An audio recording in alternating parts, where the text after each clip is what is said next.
The 50-fold hike in H-1B visa cost by the US government has rattled tech companies across India. 70% of the users are Indians.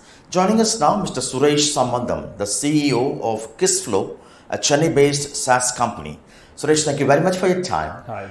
There is a sense of fear and uncertainty among tech companies in India. Yeah. How do you look at this? See, the fear is real, right? Because as you said, out of the 85,000 visas, which is 65,000 plus another 20,000 for the masters, more than 70% are leveraged by Indians. Right. And they are especially leveraged by the Indian tech firms. So when you talk about tech firms, there are two types of firms in India. One is the Infosys, Cognizant, Wipro, those kind of firms. The other one is companies like Zoho, Kissflow, Freshworks. So this one affects the first type of firms, because these are the firms which outsource, IT services, and they need the H1 visas. Right. And India, as you know, we export 200 billion worth of software exports. And out of the 200 billion, 60% goes to America. Right. And that is roughly $125 billion. So that's a huge impact. So yeah, it's a serious crisis in front of us. What will be the short to medium term impact for tech companies in India, say over the next 3 or 6 months? See, immediately it will affect all the individuals to start with, because they'll first freeze all the travel. People don't want any risk, so they'll stay put in America. And then the people in India basically get the work done. So I think that model was the model, how the H1B came into picture.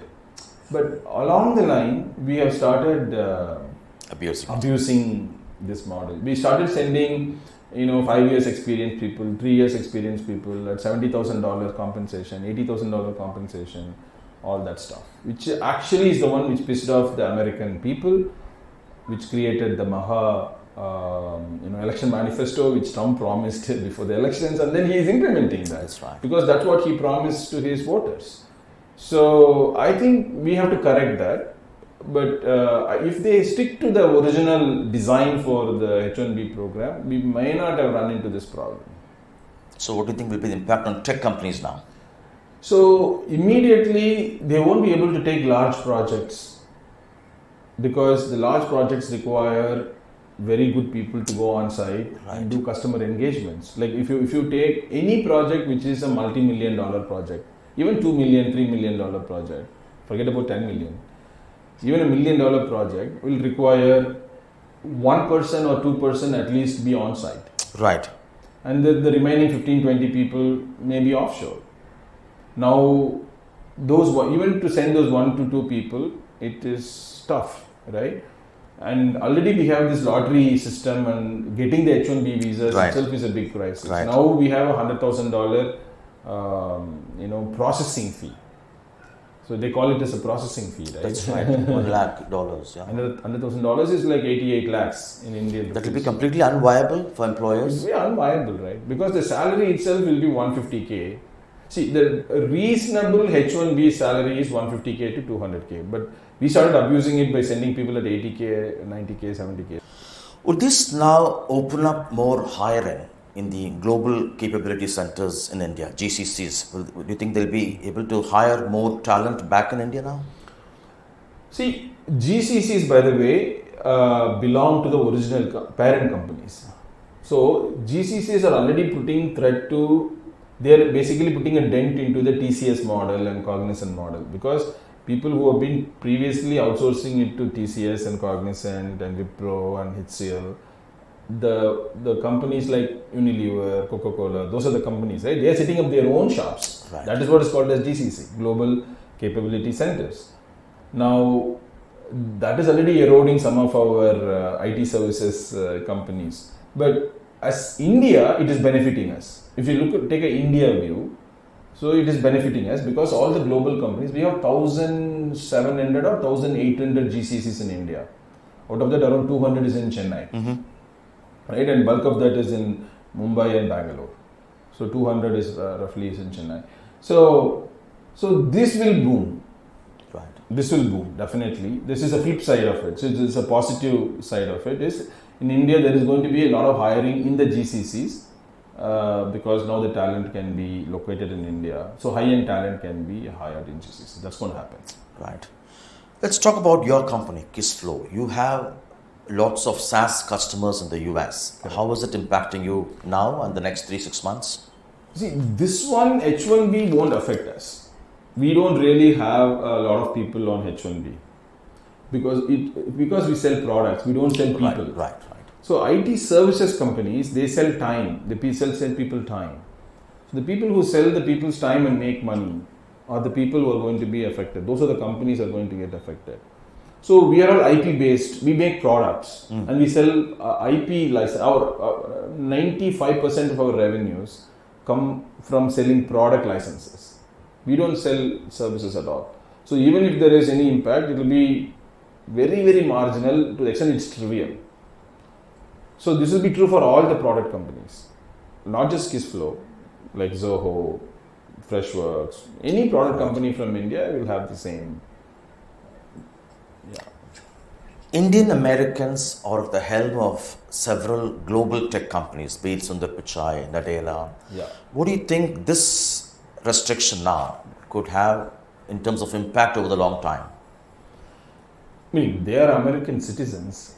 In fact, I don't think they consider themselves as much Indian as we only celebrate most of the time, as they are Indians. They are Indian origin. That's right. But they stand for American values. They stand for the American country. They stand for the American economy.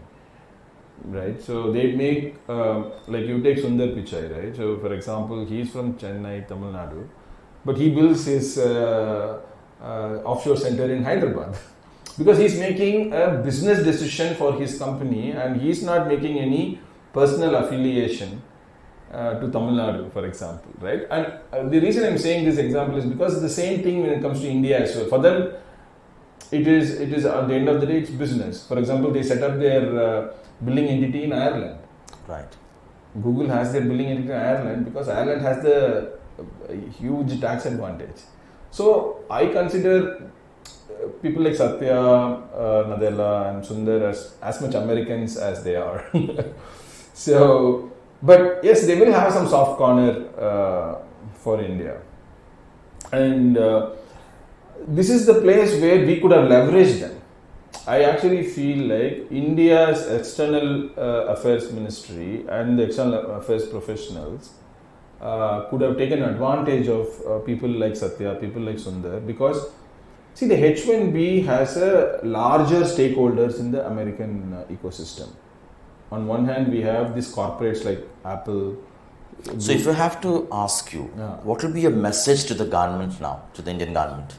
I think it is not late, at least now, because we should have done this proactively, because this H1B is a brewing crisis for like 2 years, 3 years now. It's not like we can't say like we didn't know this, right? It's been already published in the manifesto. So Trump has been talking about it for 2-3 years now. So we cannot be surprised. We cannot be reactive. So, but at least now we should do a lot more work, because there are a lot of stakeholders who need H1B and who are in support for India. For example, all the big corporates we talked about, Google, Apple, Microsoft, the big corporates, right? IBM, Oracle, Salesforce, everybody has India entities. They have a huge India investment. So it will affect them as well. So we should have leveraged their power in American economy, in the power in American politics. And then there is universities. Mm-hmm. And then the most important thing is the venture capital ecosystem in Silicon Valley and New York. Right.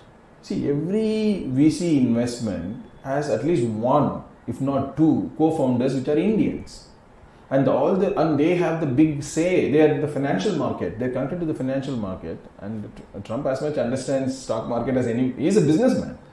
So these guys talk the business language, right? So we could have leveraged the Silicon Valley investors, VCs, private equity companies, and that lobby we could have used. And then the universities, because see, a lot of people who go and get the H1B are the people who get studied master's program in the US. And these are the people from India. Right. And the university, they end up paying huge money as fees to the university. So they want these students to come. If H1B is not a promise, then the students are not going to go to America. So then they will also be interested in, arm twisting the US government to be soft on the policy. So I think we missed doing these, stitching together all these aspects and putting a ring fence around this process. I think we could have done it proactively. We missed it. Is it a failure by India or is it a helpless situation? I think it's been now portrayed as a helpless situation, because I would consider this as a failure. The reason I would say is, even before the tariffs are coming, we knew H1B issue. But as soon as tariffs came, for example, we never got tariffs first, but all other countries got the tariffs. Then we should have at least anticipated it is going to come for us. In the similar way, as soon as the tariffs started coming, we should have realized somewhere someone is going to rake up the H1B crisis. I think we should have at least started working on it 3-4 months before, if not 2 years before. I think we failed. But now at least we should recover fast. Right. Was it pressure from global tech companies in the US that resulted in the quick turnaround by President Trump? I think so. Because the initial announcement was very scary. Because it is every year. Right. And it said for even the existing visa holders are subjected to this. That's right. That was very scary. And every year you have to renew 100. Literally everybody has to come back. So that's a huge crisis. I think what people are speculating, which might be true, is that as soon as this announcement came, there was a huge, calls went to the Trump's administration, and then they reverted back and made it a little softer. Right. Yeah.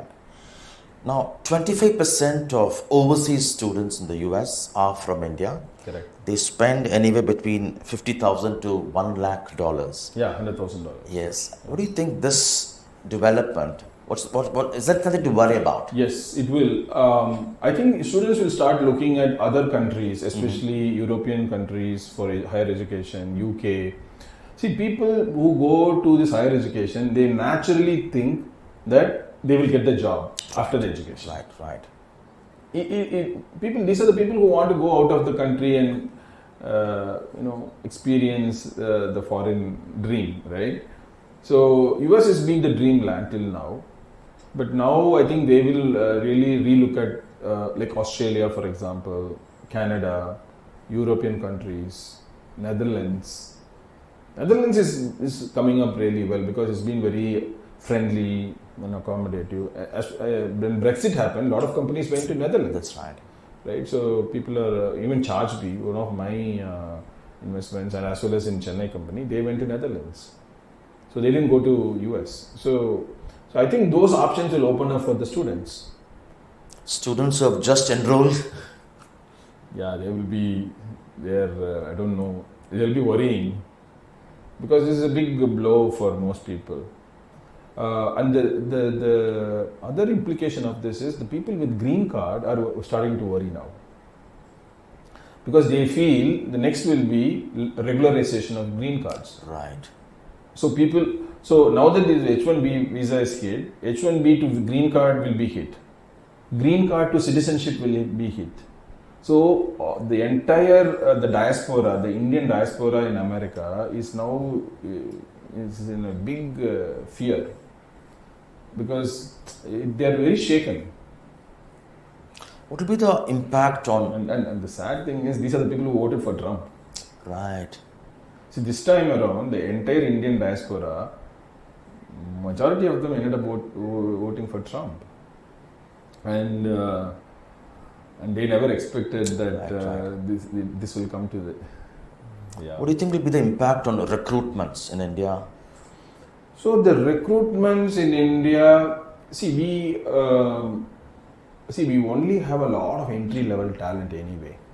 If you really think about it, the India is a supply powerhouse. Right. So how does the supply powerhouse happen is because we graduate a lot of engineering talent, especially Tamil Nadu. We are the leaders in graduating the engineering talent in the country because our GR, gross enrollment ratio, is 51-52%, which is 2 times the average of India. Right? So we produce so much entry level talent.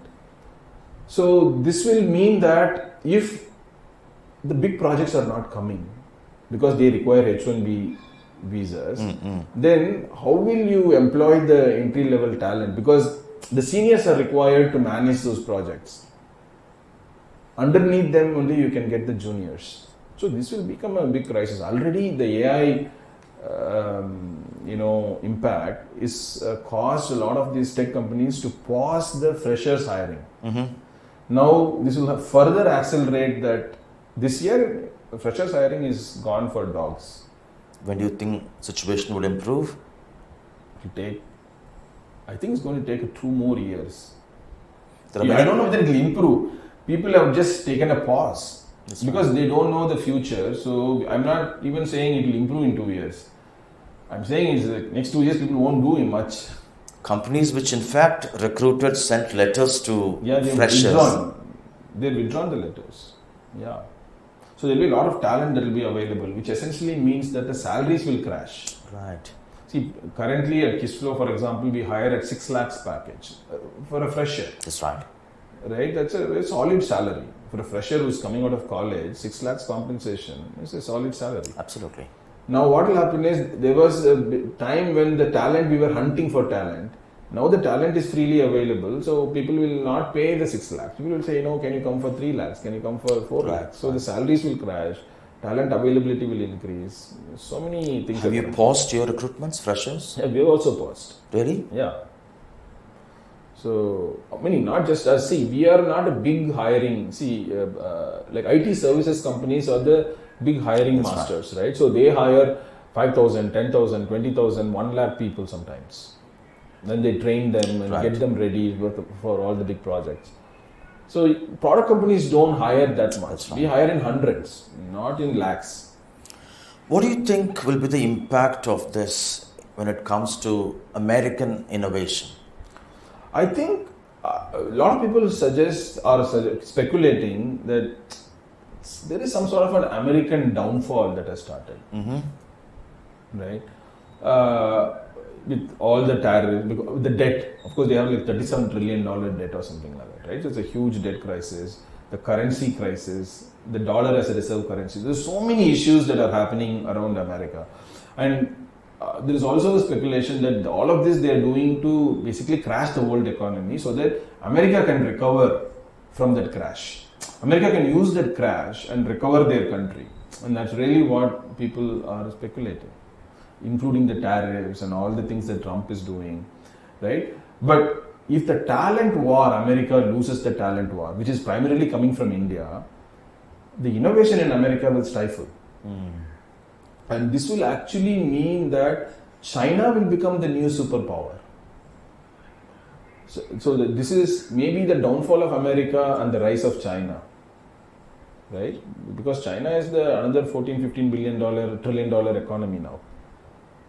This is a massive economy, and their innovation, and they're launching AI products and DeepSeek, and they stunned the world in the last year or so. They really stunned the world. The kind of bridges they're building, kind of dams that they're building, the kind of road infrastructure they're building is unheard of. The rail network that they have built, it's not even there in America. There is a notion that China is like 20 years ahead of America. So this is a big impact for US if they lose the talent war. The US always says this kind of a crackdown on H-1B visas is because of what they call systemic abuse of the system from India. How would you respond to that? I think there is some fact and truth in it. Unfortunately, we have not been a win-win partner as far as H-1B visas are concerned. I think we have... See, the original idea of H-1B, I think as I mentioned before, it is a highly skilled migrant program.